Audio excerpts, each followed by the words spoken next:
Good afternoon. Welcome to St. Louis County Library's virtual program, Consumers Corner Buying.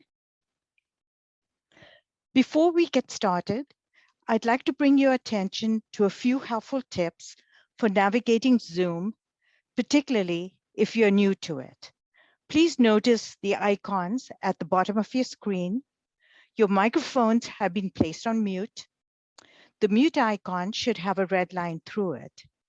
Please use the chat feature box at the bottom of your screen if you'd like to communicate any questions. When you click on the chat icon, a window will appear to the right. Here you can enter any questions that you have. Questions will be answered at the end as time allows. Today's presentation is a webinar format. I cannot see or hear you, but you should be able to hear me. We are live right now, so if you're having difficulty hearing me, please turn up the volume on your own device. If you have specific questions about databases at the library, please use Book a Librarian. You can find the Book a Librarian option on the St. Louis County Library homepage under the tab using the library. Today's presentation will cover tips to enable you to buy wisely, introduce you to resources at the library to help you make informed choices, and government agencies and organizations whose focus is consumer protection. Here are 12 tips for savvy consumers. They're very basic tips and very common sense. Research the product, read reviews, check out the seller, don't give in to high-pressure sales tactics, get written estimates, be cautious, know what you're getting, read through the contract, never give personal information, do the math on warranties, ask about refund policies, and keep receipts. They seem very commonplace, but it's really important. Number one is research the product. If you are not familiar with the product or company selling it, check it out before you buy. Don't buy on impulse. Be sure to do your research first. Become familiar with various forms of the product, such as brand name, store brands, generics, etc. Consult product review sources, such as consumer reports that we carry in various formats in the library. There are also websites that research products. A very good one is Wirecutter, which is now part of the New York Times Company. Since 2016, it went to a subscription basis late last year, but it still allows a limited number of free searches each month. Check the About Wirecutter and subscriptions FAQs to learn more on their website. And they tend to supplement Consumer Reports because Consumer Reports has a limited budget and it can't review everything. So if you don't find what you're looking on Consumer Reports, be sure to consult some other resources as well.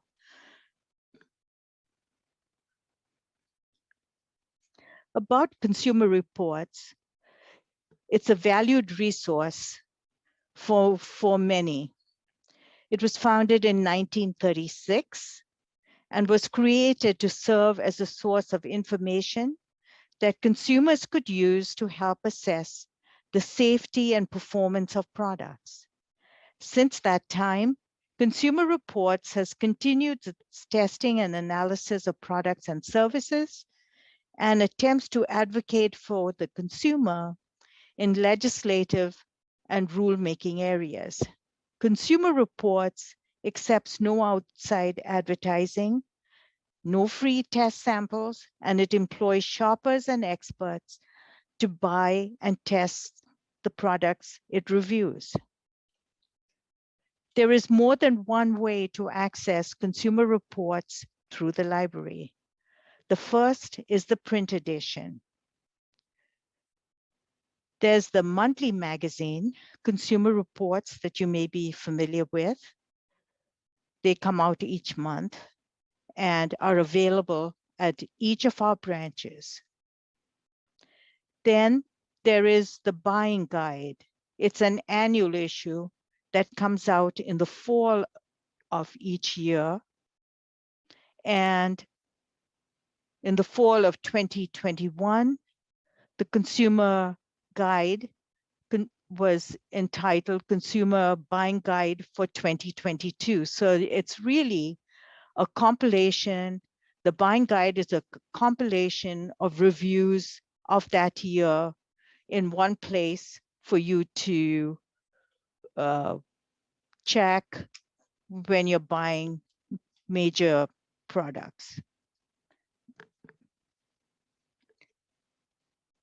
The second way to access consumer reports is electronically through our database. EBSCO Master File Premier indexes consumer reports, and you can just go directly to consumer reports by starting at the library homepage, clicking on research on the library homepage, and then on the left, clicking on the link that says resources A to Z. This brings up an alphabetical index, and you will click on the letter C and scroll down to find either consumer reports, which would be the magazine, or the consumer reports buying guide. You will require your library card information to do this because it is a subscription resource and it's designed to be available for our members. A third way that you can access consumer reports is within the library. You can ask a librarian to log you into a public computer, and you can access the website of consumerreports.org, which has access in one place for different products.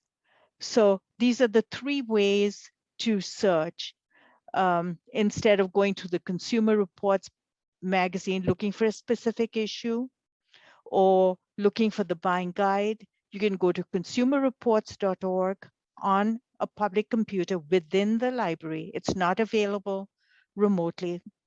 And you have to be logged in by a staff member in order to access this. Also, with the database, the electronic resource from the library homepage, there is a tutorial, a video tutorial that you can review before you access the database itself. It takes you step by step and tells you exactly what you need to do.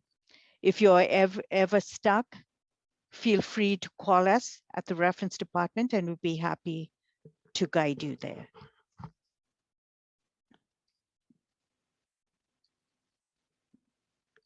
There is also anecdotal evidence that there are certain times of the year to time your purchases. And here we have a listing of the things to purchase each month of the year. The source for this has been Consumer Reports, Bankrate, and NerdWallet.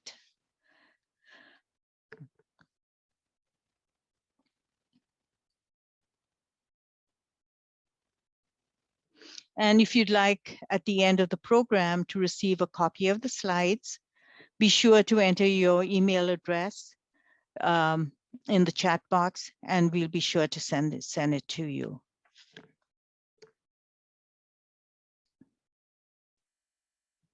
I mentioned about doing your research and reading reviews. The general sites would be Amazon.com. Amazon has a lot of reviews. Google is a place to find reviews. Consumer Reports that I've talked about is a great place for reviews. Wirecutter.com is a great place for reviews as well. And so is consumersearch.com. You can also look at brand websites.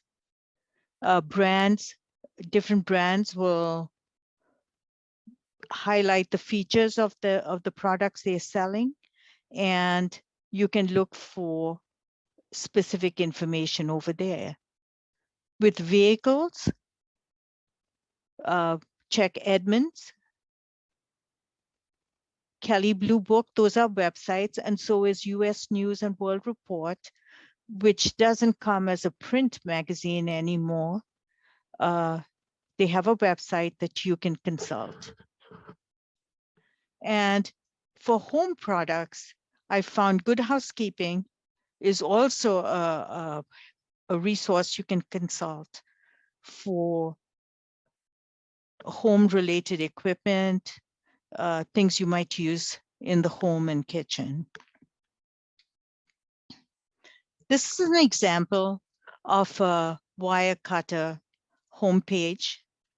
At the top, you'll have the type of products that they cover. They'll have deals, they'll have a blog, and there's the magnifying glass where you can enter the terms that you're looking for.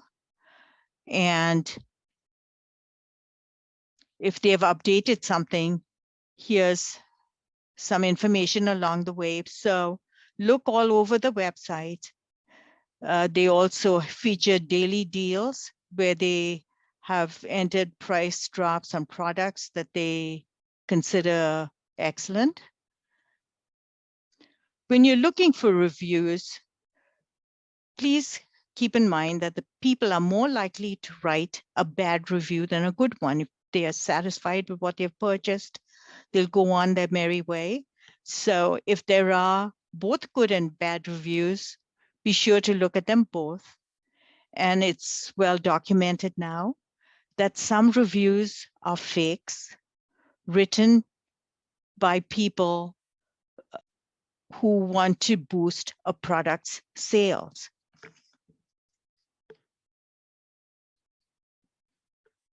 So what do? What steps can you take? Don't limit yourself to just reading reviews on one site.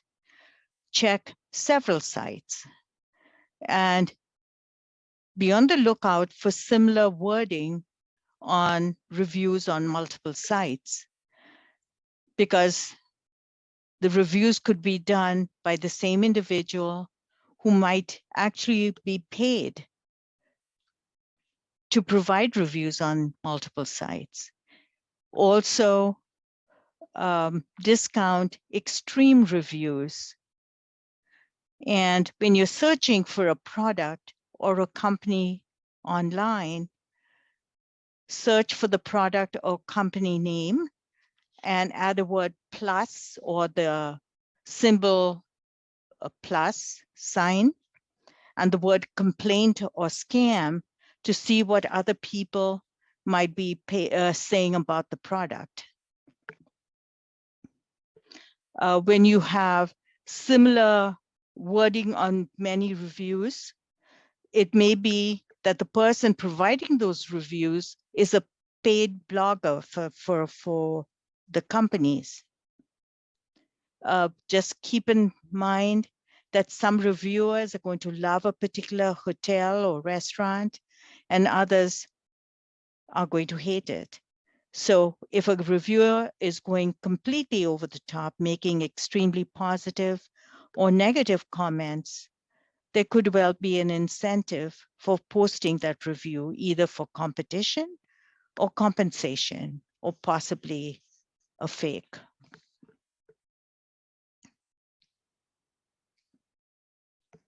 Make sure you know who's selling the product. There are stone and mortar marketplaces, and today a lot of people shop for products online, where fast shipping, variety, and easy price comparisons offer lots of convenience. But there's a growing risk that you may end up with a counterfeit good and not a real thing. Although many third-party vendors selling on online marketplaces are legitimate, and some may even be authorized dealers, but before you click buy, make sure you know who the seller really is and whether they are trustworthy. And as I mentioned before, the Federal Trade Commission recommends that when you search online for a product or company, you add the words complaint or scam to your search. And also check out tips from the Federal Trade Commission that we'll talk about more later for tips on buying from an online marketplace. What resources are there to check out the seller? There are many resources that you can use to check out the seller. These include St. Louis County Library databases, business databases, such as Mergent Intellect, which would tend to feature large companies, and a database that covers even smaller businesses, and that's Reference Solutions. Government websites can be useful too. There's the Missouri Secretary of State's website that you can check.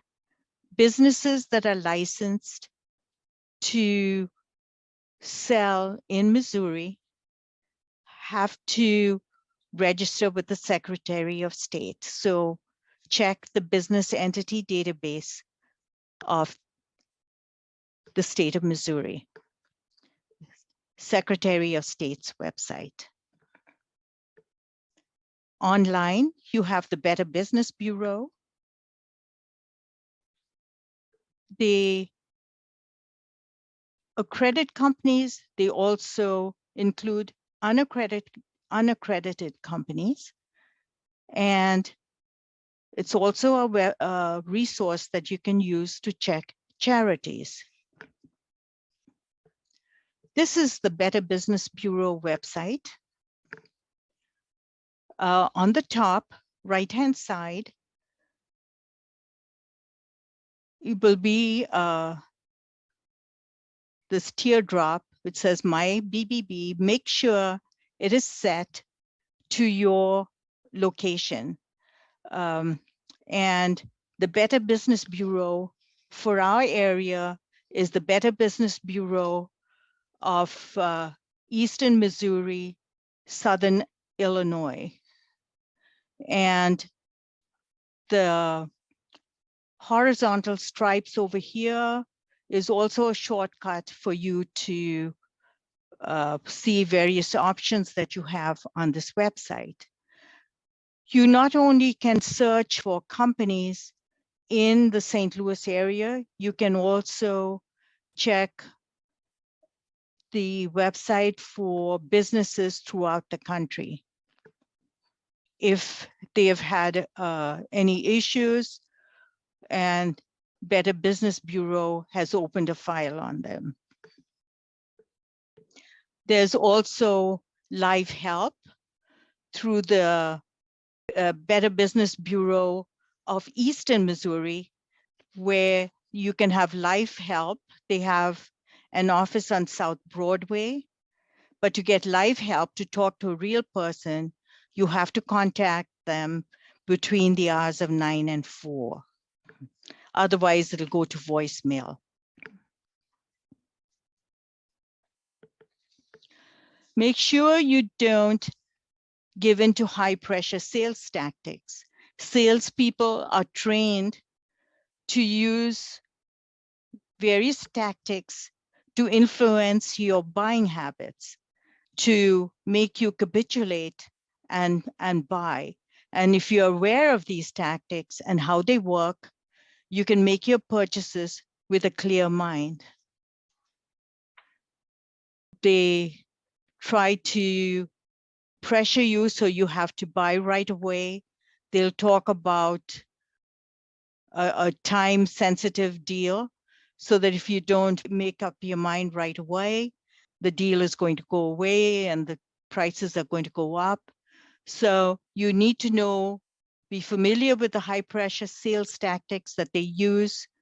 And if you're aware of them and how they work, you would be able to make your purchases with a clear mind.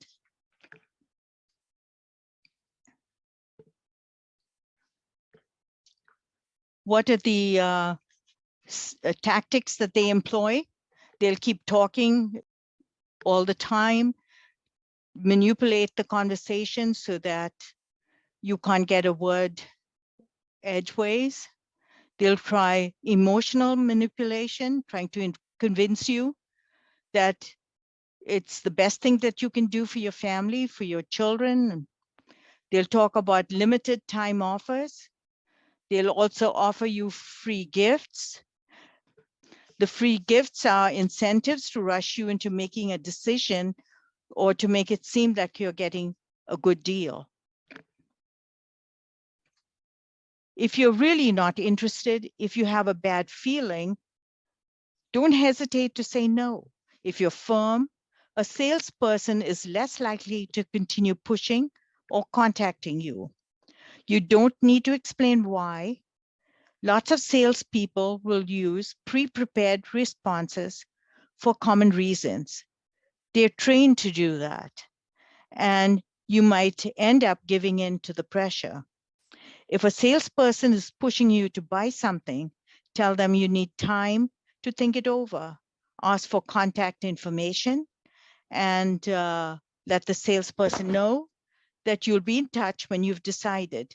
Take this time to do your own research, shop around, and this is particularly important when you're purchasing expensive items, for getting credit or finance, or signing up for any long-term agreement. Keep a check on your emotions. High-pressure sales are all about manipulation. If you start feeling overwhelmed, anxious, or rushed, if you can't think clearly, come to your own rescue, walk out of the room, hang up if you're on the phone, tell the salesperson to leave, call a friend, anything to prevent you from making a financial commitment when you're confused or powerless. Make sure you see the larger picture. And when emotions are running high and you're under pressure to make a decision, it's a good idea to step back and take a wider view of the situation. Resist your impulse to purchase by taking a few deep breaths and asking yourself, what will happen if I don't make the decision to purchase right away? After a few minutes have passed, more sensible considerations will come to the fore, such as, can you afford it? Does it meet your needs? Will it give you a return on your investment that the salesperson has promised? Are you paying the right price? Could you get a better price by waiting and negotiating a bit more? And here is where timing might be a consideration, timing your purchase to a certain time or month of the year where you might get a better deal. All of these are bigger picture questions that you need to answer before you make the decision to buy. Learn about the product and seller. Don't trust the word of a hard sell salesperson. Always verify the facts for yourself. Remember that if it sounds too good to be true, it probably is. The objective of the hard sell salesperson is to make you buy now. in order to take away your opportunity to consider things properly and decide not to make the purchase. The harder the sell, the more reason you have to go away and carefully research the offer. Make sure to get written estimates. Written estimates can help you to get the best price. For example, if you're getting your car repaired, get a cost estimate in writing and instruct the mechanic to call for authorization before making repairs not listed on the original repair order. If you believe the mechanic has recommended unnecessary work or you're dissatisfied with the estimate, get a second opinion. This is an especially good idea when your car needs major repairs. So also with home repair work, get multiple estimates, get them in writing, including the description of the job, completion dates, and price. And this is probably crucial right now with shortages and unavailability of things. If the company can't get their materials right away, the prices keep going up and up and up. So that's crucial for you to get an estimate, not only on the job, the completion date, and the total price. You have to be a cautious consumer. Be careful of upfront payments. Legitimate sweepstakes are free and by chance. And if you're being asked to wire money to a foreign country to ensure delivery of a prize, don't do it. The same goes for sending a check or money order by overnight delivery or putting money on a prepaid card. Be wary of long-term service contracts. Before you consider a service contract, make sure you know what the warranty coverage is. Compare the warranty coverage to the service contract to see if there's any benefit to additional coverage. Know what you're getting. Check your total purchase price, including shipping, handling, and taxes, rather than the selling price alone. Different sites and businesses have different return policies. Check the policy and find out whether you'll be charged extra shipping or restocking fees for returns. Check whether the item is new or used. In some cases, just because an item is used or refurbished doesn't necessarily mean it is bad. In other cases, a used version isn't always going to be better. Get the best price with coupons. Some companies offer discounts to online shoppers via email. Other sites collect and list codes for free shipping and other discounts. Keep in mind that a coupon price isn't always the best deal. Stay away from sites that make you download software or enter financial information in order to access the codes. Make sure you read through your contract, including the fine print. And extremely important, don't give out information to people or businesses you don't know. Be wary if you're asked for bank account information, and definitely not social security numbers. And don't click on an email that claims to require this information from you. Do the math on warranties, because warranties are high profit for sellers, but may not always benefit you, the buyer. Understand the manufacturer's warranty, before making a purchase of an extended warranty.